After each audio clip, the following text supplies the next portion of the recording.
Kitob barcha yaratuvchanlik, aql, idrokning, ilm-u donishning asosidir. Hayotni o'rgatuvchi murabbiydir. Sohibqiron Amir Temur bobomizning ushbu fikrlari kitoblarning hayotimizdagi ahamiyatini yaqqol ko'rsatib beradi.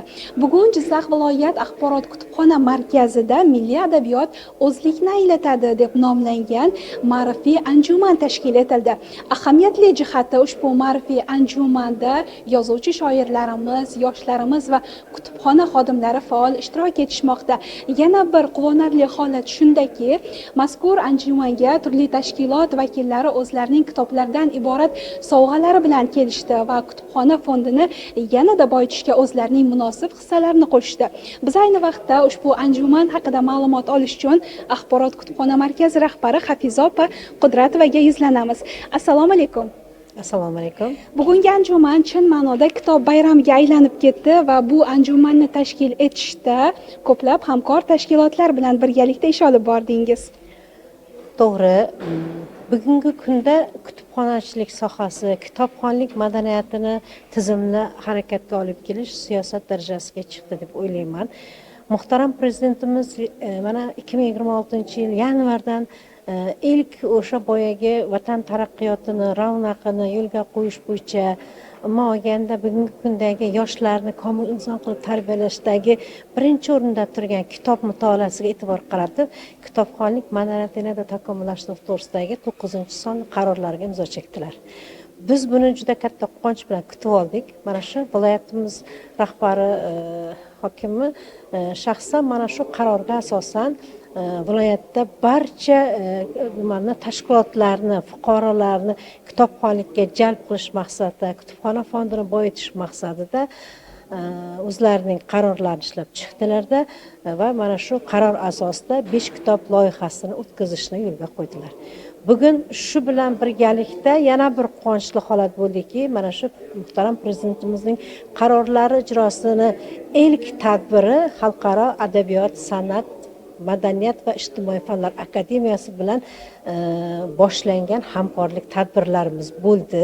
Mana o'sha Xalqaro akademiyaning rahbarlari shu yerda, bugungi kunda prezidenti shu yerdalar, Abdulla Vash, vitse-prezidenti Nurali Qobil shu yerdalar. Shu bilan birgalikda bular tomonidan, bu tashkilot tomonidan ham hozir 100 dan ortiq adabiyotlar bizning mana shu kutubxonamiz fondiga sovg'a qilindi, kutubxonamiz durdonalariga aylandi deb o'ylayman. Bugun juda hozir mana bu yerda kitob sovg'a qilayotgan o'sha tashkilotdan kelgan xodimlarni ko'rishingiz mumkin, rahbarlarni ko'rishingiz mumkin, hokimiyat xodimlarini. Chunki bu tadbirda davlat xizmatchisi kutubxonada bir kun tadbiri ketyapti. Bu viloyat hokimi kubogi uchun ketyapti. Albatta ertaga o'sha qancha ko'p kitob sovg'a qilgan tashkilotlar albatta rag'batlantirilish nimasiga kiritilgan, rejasiga kiritilgan hokimiyat tomonidan.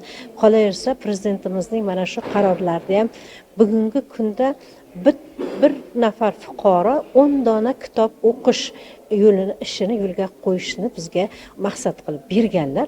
Biz mana shu oliy maqsad sari intilib harakat qilamiz. Juda ham yaxshi. Katta rahmat ma'lumotlar uchun. Qadrli tomoshabinlar, ushbu anjuman chin ma'noda juda ham bir ko'tarinki kayfiyatda, bayramona shukuhda o'tyapti va ijodkorlarimizning fikr mulohazalari yoshlarning kitobga bo'lgan mehrini oshirishga xizmat qilmoqda. Biz ayni vaqtda ijodkorimiz, yozuvchimiz, shoirimiz Abdulla Vaxshga yuzlanamiz va bugungi anjuman haqidagi sizning ham fikrlaringiz bilan tanishamiz. Rahmat. Avvalambor insonni ongini o'zgartirmasdan turib o'zini o'zgartirib bo'lmaydi. Shuni e'tiborga olgan holda mamlakatimiz rahbari prezidentimiz Shavkat Mirziyoyev bir necha yildan buyon yosh avlodni qo'llab-quvvatlash, ertamiz varislari, kelajak avlodni tarbiyalash uchun avvalambor e'tiborni ilmga, ilm olishga, kutubxonalarni tashkil qilishga va rivojlantirishga qaratilyapti. Yil boshida imzolangan 9-sonli prezidentimizning qarorlari ham mana shu maqsadga xizmat qiladi. Bizning Xalqaro adabiyot, san'at, madaniyat va ijtimoiy fanlar akademiyamiz ham prezidentimizning ushbu qarorlarini qo'llab-quvvatlaydi va bugungi kunda mamlakatimizdagi barcha yirik kutubxonalarda bo'lib, ular bilan ham mana shunday o'zaro hamkorlik shartnomalarini imzolash, ular bilan ham zamonamizning bugungi zamon, hozirgi zamon o'zbek milliy adabiyotining yetakchi namoyandalari bo'lgan shoir va yozuvchilar bilan yaqindan tanishtirish, ularni burchaklarini tashkil etish. Qolaversa, hozirgi zamon milliy adabiyotining she'riyatining yetakchi yorqin namoyandalari bo'lgan shoirlarni ham shu davrlarga olib kelishni maqsad qilib qo'yganmiz. Bugun aytish mumkinki, ushbu Sharaf Rashidov nomi bilan ataladigan Jizzax viloyat axborot kutubxona markazida 100 dan ziyod kitobxonlar bu yerga kelishdi va ayni vaqtda yuqorida hozir sherxonlik davom etyapti. Ijod namoyandalari bilan tanishilyapti. Bu albatta o'quvchini kelajakda, masalan, mana Nurali Qobilni shaxsan ko'rdim. U kishi qanaqa asarlar yozgan? Bu asarlar orqali insonning ongi qay darajada o'zgarishi mumkin? Ushbu aqidalarga e'tibor qilgan holda ularning kitob o'qishga bo'lgan hurmati va muhabbati albatta ortadi. Biz o'ylaymizki, bunday tadbirlar mavsumiy bo'lishi kerak emas. Bunday tadbirlar yil mobaynida va bundan keyin ham albatta davom etishi kerak. Biz kelajak avlod oldida mas'ulmiz. Qaysi ma'noda? Biz masalan 60 dan ortdik, yoshdan ortdik. Nurali Qobil mana 80 ga boryapti asta-asta. Shu yoshga shunchalik lallayib kirmagan insonlar. Demak, ularni to'plagan boy bagajini fundamentin bugun ommaga taqdim etish kerak. Yoshlarni agar bizni aytadigan fikrlarimizdan aytaylik 100 tasidan 10 tasi agar o'zini tushunib qayta quradigan bo'lsa, biz albatta oldimizga qo'ygan maqsad va vazifalarimizga erishgan bo'lamiz. Rahmat ustoz fikrlar uchun. Qadrli tomoshabinlar, ayni vaqtda qimmatli ma'lumotlarga ham ega bo'ldik. Shuni ham alohida qayd etish kerakki, bugungi anjuman davomida bir qancha yangi nashr etilgan kitoblarning taqdimotlari ham o'tkazilmoqda. Biz ayni vaqtda yana anjuman haqida qimmatli fikrlar olish uchun Abdumannob Ziyayevga ham yuzlanamiz. Ustoz, bugungi anjuman sizda qanday taassurot qoldiryapti? Siz asosiy tashkilotchilardan, siz memorandum imzolandi akademiya bilan. Bundan ko'zlangan maqsad nima? Assalomu alaykum. Mana bugun Jizzax shahrida bo'lib o'tayotgan katta anjuman menda juda katta bir taassurotlar qoldiryapti. Nega deganda, muhtaram prezidentimiz Shavkat Miromonovich Mirziyoyevning bu yilgi 15-yanvar kuni imzolagan 9-sonli qaroriga binoan bizlar mana shu Jizzax shahriga kelib Sharaf Rashidov nomidagi o'sha milliy kutubxonani binosida hozir turibmiz. Mana shu kutubxona rahbariyati bilan bizlar hamkorlik memorandumini imzoladik. Bu memorandumni imzolashimizda asosiy maqsadimiz mana shu yerda kitob savodxonligini oshirish, kitobxonlikni rivojlantirish va mana shu yerda xalqimiz, aholi o'rtasida o'sha kitob o'qish nimalarini yanada yo'lga qo'yish masalalari ko'rib chiqilyapti. Maqsadimiz mana shu prezidentimiz tomonidan qilingan qarorlarni ijrosini ta'minlashdan iboratdir. Shuning uchun ham mana bu yerga biz yana kelishimizda yana bir maqsadimiz, ya'ni katta qadamlar bilan keldik. Bu yerga biz juda ko'plagan adabiy kitoblarimiz, undan keyin o'zimizning akademiyamizdagi ishlayotgan taniqli olimlarimiz, shoirlarimiz va yozuvchilarimiz, shu jumladan Nurali Qobil bizni akademiyamizning yetakchilaridan bittasi hisoblanadi. Shularning asarlarini olib kelib biz topshirdik. Buni maqsad nimada? Jizzax xalqi ham mana shunday juda keyingi paytlarda nashr etilgan kitoblarimizni o'qib bahramand bo'lsin degan maqsadda olib kelindi. O'ylaymanki, buning foydasi, uning kelajakda nimasi juda ham katta bo'ladi. Chunki nimalarimiz aytganki, ulug'larimiz aytganki, kitob bu ilm manbai.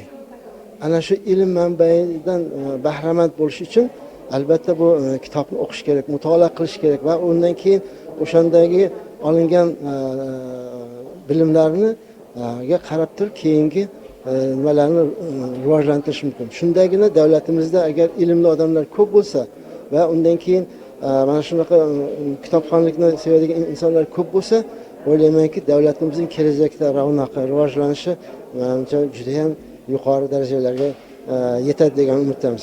Prezidentimiz ham albatta buni bekorga bu narsani qabul qilganlari yo'q. Maqsad xalqimizning savodxonligini yanada oshirish va uni mustahkamlash va ilmli odamlarni, yoshlarimiz o'rtasida ilm oluvchilarni mana shu kitob orqali olishini shu kishi taqozo qilib shu qarorni qabul qildilar. O'ylaymizki, bizlar hamkorlikda buni amalga oshirishda bardam va shaxdam qadamlarimizni bosamiz deb o'ylayman. Albatta, rahmat ma'lumotlar uchun. Bu hamkorlik manfaatli, foydali bo'lishiga ishonamiz. Albatta manfaatli ham foydali. Xudo xolasa o'ylaymanki, yoshlarimiz bundan juda bahramand bo'ladi. Albatta, rahmat. Qadrli tomoshabinlar, mana bugungi anjuman haqida juda ham bir kerakli, qimmatli fikrlarni oldik. Biz yuqorida ta'kidlaganimizdek, ushbu anjumanda nafaqat poytaxtdan kelgan yozuvchi shoirlarimiz, viloyatimiz ijod ahli, bundan tashqari kitobsevar yoshlar, mutolaaga oshno bo'lgan tengdoshlarimiz ham ishtirok etishyapti. Ayni vaqtda ularning ham fikrlari bilan tanishsak va bugungi tadbir haqidagi taassurotlari bilan o'rtoqlashsak. Xo'sh, bugungi tadbir sizga qanchalik yoqyapti? O'zingiz uchun qanday xulosalar chiqaryapsiz? Avvalambor assalomu alaykum. Men bolalar tashkiloti Jizzax viloyati mutolaa yo'nalishi bo'yicha sardor sifatida saylanganman va aynan bugun Jizzax viloyati kutubxonamizda keng miqyosdagi ma'naviy va ma'rifiy kechamiz tashkil etilgan. Ushbu kechadan asosiy maqsadimiz kishilar, nafaqat yoshlar, balki keng miqyosdagi 7 yoshdan 70 yoshgacha bo'lgan o'quvchilarimizni, turli xil yosh va qarilarimizni o'z ichiga olgan ma'rifiy kechamiz, ma'naviyat kechamiz davom etmoqda. Bundan asosiy g'oya esa kitobxonlikni, asosan mutolaani keng targ'ib qilish va ularni kishilar ongiga singdirish. Eng asosiysi kitob ma'naviyat xazinasi kabi shiorlar ostidagi turli xil ma'rifiy va maroqli bizning ma'ruzalarimizni ko'rib turibmiz va eng quvonganim bu albatta o'zimizning eng sevimli va ajoyib shoirlarimizning tashrif buyurganligi, ular biz bilan ochiq muloqot qilganligi va bizning har qanaqa sharoit va o'zimizning savollarimizga bemalol ochiq-oydin javob berganliklari alohida e'tirofga loyiqdir.